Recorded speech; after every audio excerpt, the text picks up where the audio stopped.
آج میں اپنی زندگی کے 60ویں سال میں ہوں، 28 سال غلامی کے، 22 سال شہنشاہی کے اور 10 سال یادوں کے۔ جب میں بنو جماح کی غلامی میں تھا، اس وقت مجھے لگتا تھا کہ انسان دو قسم کے ہوتے ہیں، ایک وہ جنہیں اختیار، شعور اور خوابوں سے نوازا گیا ہے، اور دوسرے وہ جنہیں صرف ایک جسم عطا کر کے دنیا میں بھیج دیا گیا ہے۔ میں اپنے آپ کو اس دوسری جماعت کا فرد سمجھتا تھا۔ میں کیا میرے جیسے سارے غلام جانتے تھے آئین کی ذات کائنات کے لیے محض ایک جسم ہے، جس کی طاقت کا ذکر ہوتا تھا، جس کو بیچا جا سکتا تھا، خریدا جا سکتا تھا، جس پر غصہ اتارا جا سکتا تھا، جس کی کھال کھینچی جا سکتی تھی۔ جسم کی اچھائی برائی کے علاوہ ہماری کوئی بات قابل ذکر نہیں تھی۔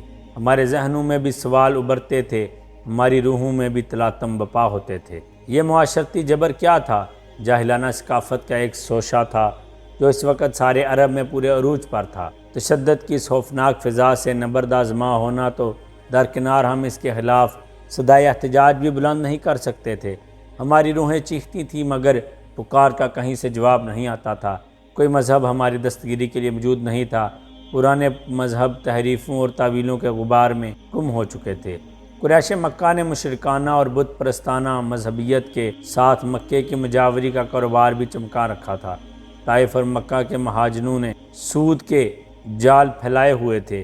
چند پڑھے لکھے لوگ تھے جو پرانے مذہب کا علم رکھتے تھے، مگر انہوں نے بھی فقی موجگافیوں اور منمانی تعویلوں کی دکانیں کھول رکھی تھیں۔ انہی دنوں مکے میں ایک ایسا واقعہ رونما ہوا جس نے شہر کی فضا ہی بدل ڈالی تھی۔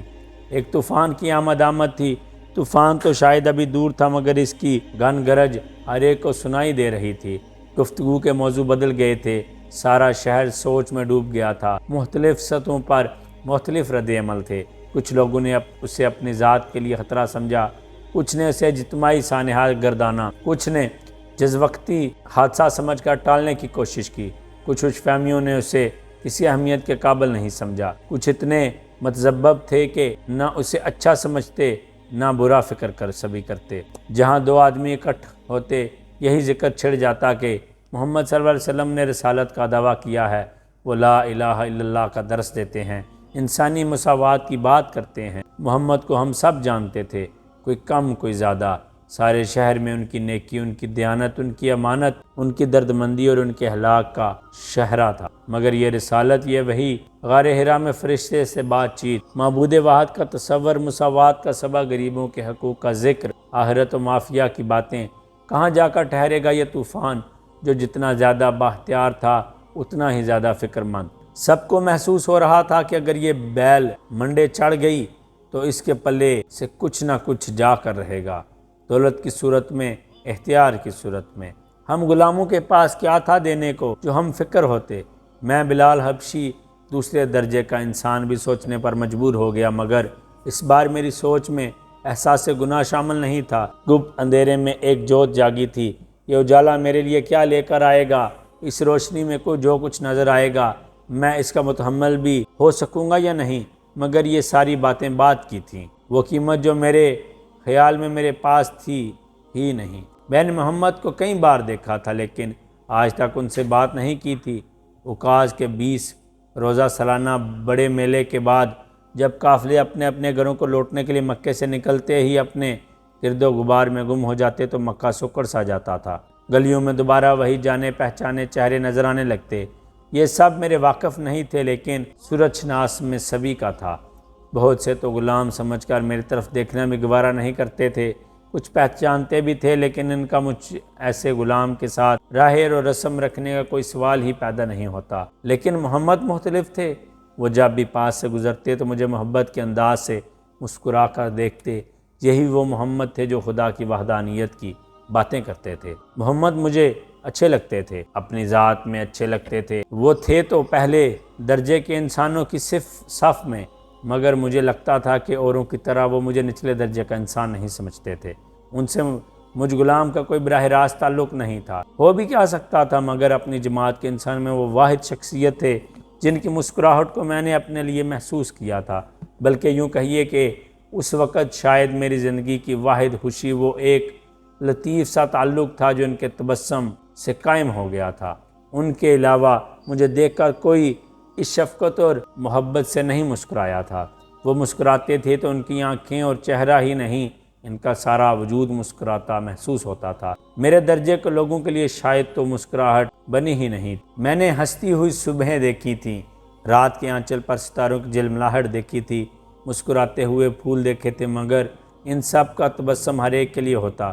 محمد کی مسکراہٹ کا ایسا دل میں کھپ جانے والا انداز تھا کہ ہزاروں کے ہجوم میں تنہا ہو جاتے، اس میں کسی غیر کی شرکت کا شائبہ بھی نہیں محسوس ہوتا تھا۔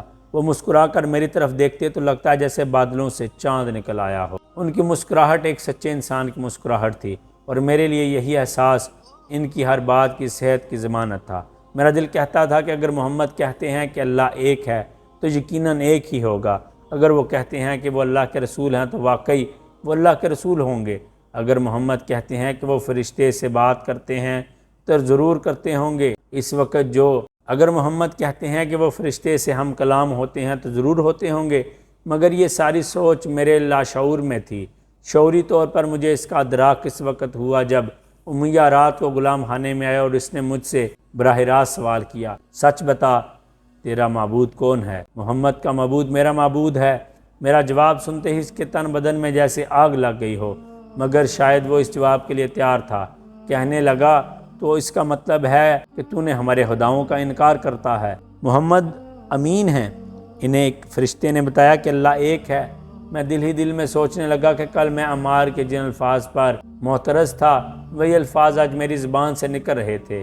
کل میں عمار کی وجہ سے خائف تھا، مگر آج میں اپنے لفظوں پر بھی خائف نہیں تھا۔ یہ نہیں تھا کہ میں اس دیدہ دلیری کی سزا سے بے خبر تھا، مگر لگتا تھا جیسے میرے اندر طاقت کا ایک سیلاب امڈ آیا ہے، جس کے سامنے امیہ اور اس جیسے کئی حس و خاشاک سے زیادہ وقت نہیں رکھتے تھے۔ امیہ مجھے ٹکڑے ٹکڑے کر دینے کی دھمکی دیتا ہوا غلام خانے سے باہر چلا گیا۔ مجھے اس وقت وہ ایک بے بس بچہ لگ رہا تھا جس کا کوئی کھلونا ٹوٹ گیا ہو۔ اس واقعے کے بعد اب روز کا یہ معمول ہو گیا تھا کہ مجھے دوپہر کو غلام خانے سے باہر نکالا جاتا اور دھوپ میں جلتی ہوئی ریت پر لٹا کر میرے سینے پر تپتی ہوئی باری باری چٹانیں رکھ دی جاتی کہ میں ہل نہ سکوں۔ اس حالت میں امیہ مجھ پر کوڑے برساتا اور مجھے مجبور کرتا کہ اس کے خداؤں کو تسلیم کروں۔ میری کمر پر پہلے چھالے پڑے جو ایک دو روز میں زخم بن گئے، جن سے خون رستا رہتا تھا، مگر امیہ نے میرے معمول میں فرق نہ آنے دیا، بلکہ ہر روز اس کی شدت میں اضافہ ہی ہوتا چلا گیا۔ ہر روز میرے لیے گزشتہ دن سے زیادہ گرم ریت تلاش کی جاتی، پہلے سے زیادہ وزنی چٹانیں ڈھونڈی جاتی اور پہلے سے زیادہ کوڑوں کی ضربیں۔ ہر روز میں مرنے کے قریب ہو جاتا، مگر امیہ کے سوالوں کا جواب میں عہد کے سوا کچھ نہ کہتا۔ ایک دن اس نے تنگ آ کر مجھے ایک رات اور ایک دن بھوکا رکھا اور پھر مجھے گرم ریت پر لٹا کر مارنا شروع کر دیا، مگر میں چٹانوں کے نیچے دبا دیا۔ اس کے ہر سوال کے جواب میں عہد کا ہی راگ الاپتا تھا۔ بنو جمج کے سارے محلے کو علم تھا کہ بلال کی اصلاح کی جا رہی ہے۔ بعد میں ایک دفعہ عمر بن العاص نے مجھے بتایا کہ انہوں نے بھی مجھے سزائیں پاتے دیکھا تھا۔ بچہ میرے نام سے واقف ہو گیا تھا۔ ابو بکر بھی جو بنو جمج کے محلے میں رہتے تھے مجھے روز دیکھتے تھے اور نظریں نیچی کر کے چلے جاتے تھے۔ جب دوپہر کوڑوں کی سزا کارگر نہ ہوئی تو امیہ نے میرے گلے میں رسی باندھ کر مجھے بنو جمج کے بچوں کے حوالے کر دیا۔ بچے سارا دن چیختے چلاتے کہکے لگاتے مجھے مکہ کی اونچی نیچی پتھریلی سڑکوں پر کھینچتے پھرتے۔ ان کے کہکوں میں میری چیخو پکار کسی کو سنائی نہ دیتی تھی۔ بچوں کو ایک دلچسپ مشغلہ ہاتھ آ گیا تھا اور وہ اس سے پورا لطف اندوز ہوتے تھے۔ وہ رسی سے میری گردن کو جھٹکاتے تو میں گر پڑتا، پھر وہ سب مل کر مجھے گھسیٹتے۔ میں اٹھنے کی کوشش کرتا تو ٹھوکریں مارتے، کبھی اٹھ کر کھڑا ہو جاتا تو پھر رسی کے جھٹکے سے مجھے گرا دیتے۔ میں منہ کے بل گرتا تو مجھے پھر گھسیٹنا شروع کر دیتے۔ کبھی رسی زور سے کھینچتے کہ میرا دم گھٹنے لگتا۔ نوکیلے کنکروں، سنگ ریزوں اور پتھروں کی رگڑ سے روز میرے بدن پر نئے زخم بنتے۔ پہلے زخم بھرنے بھی نہ پاتے کہ پھر کھل جاتے۔ میرا سارا لہو لہان جسم دوپہر کے بعد جب سارا مکہ تپ اٹھتا تو وہ میرے کپڑے اتروا کر مجھے لوہے کی زرہ پہنا دیتے اور دھوپ میں ڈال دیتے تھے۔ ایک دن انہوں نے مجھے دہلتے کوئلوں پر لٹا کر میرے سینے پر ایک بھاری پتھر رکھ دیا۔ آج بھی میرے جسم پر ان کوئلوں کے داغ ہیں۔ ایک دن مدینے میں رسول اللہ صلی اللہ علیہ وسلم کے گھر کا سودا سلف لے کر آ رہا تھا، میری چادر شانوں سے سرک گئی۔ عبیدہ بن حارث رضی اللہ تعالیٰ عنہ میرے پیچھے آ رہے تھے، انہوں نے میرے جسم کے داغ دیکھے تو ان پر اکت طاری ہو گئی۔ سورج ڈلتے ہی میرے ہاتھ پاؤں باندھ کر مجھے دوبارہ غلام خانے کے فرش پر پھینک دیا جاتا۔ میرا سارا جسم زخمی ہو گیا تھا، میرا پورا بدن ایک زخم بن گیا تھا جس سے ہر وقت خون بہتا رہتا تھا۔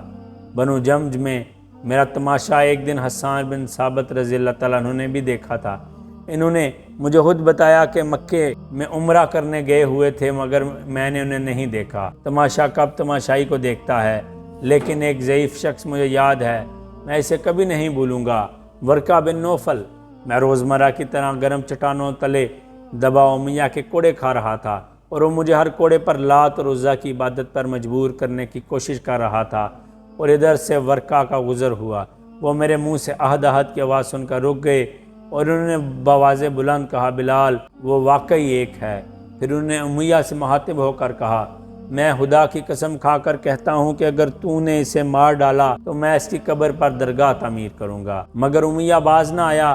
ہر روز دوپہر کو جب بچے مجھے مار مار کر نڈال کر دیتے اور ریت پر لٹا کر میری اوپر چٹانیں رکھ دیتے تو وہ بھی کوڑا گماتا وہاں پہنچ جاتا۔ ہر کوڑے کی ضرب کے بعد مجھ سے پوچھتا کہ میں محمد کے اللہ سے منحرف ہوا ہوں یا نہیں، مگر میرا جواب عہد عہد کے سوا کچھ نہ ہوتا۔ میرے دل سے ایک ہی صدا آتی، وہ ایک ہے۔